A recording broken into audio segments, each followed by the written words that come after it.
go through the bird dog progression. So I'm going to be hands and knees, neutral spine, and then I'm going to think long. I'm going to, without getting any rotation or compensation on my spine, I'm going to slide foot out and slide hand forward. I'm not like this with my neck. I'm still in that chin tuck position. Nor am I like this. When I get a lot of lordosis, I'm hovering. I'm thinking I'm going to reach towards that wall, and I'm going to reach my foot backwards. Having a dorsiflexed ankle allows for better recruitment and overflow into the abdominal wall. Holding for 10 seconds, up to 30 if I'm able to. I'm going to come back down, reset if I feel like I've shifted, and then I'm going to alternate. 10 seconds, up to 30, trying to maintain neutral spine. Progressions here.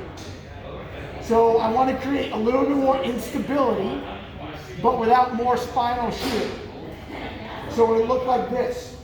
If I go into it and simply take away one point of contact, where I lift my foot, you can see already I'm like breaking apart and starting to fade.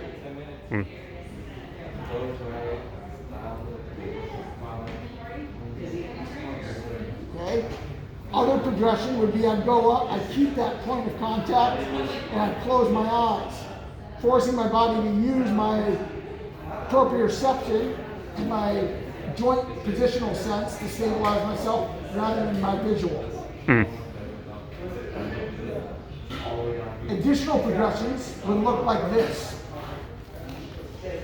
where I create a box with my hand and my foot.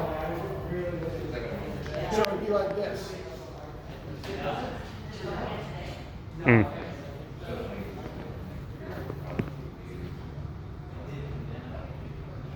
For the same duration of time.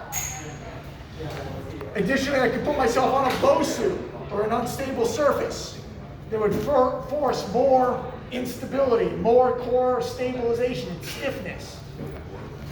Those are some of the options for progression. 5 per side using the Russian reduction pyramid. Set 1 would be 5 repetitions, set 2 would be 4, set 3 would be 3, and so on.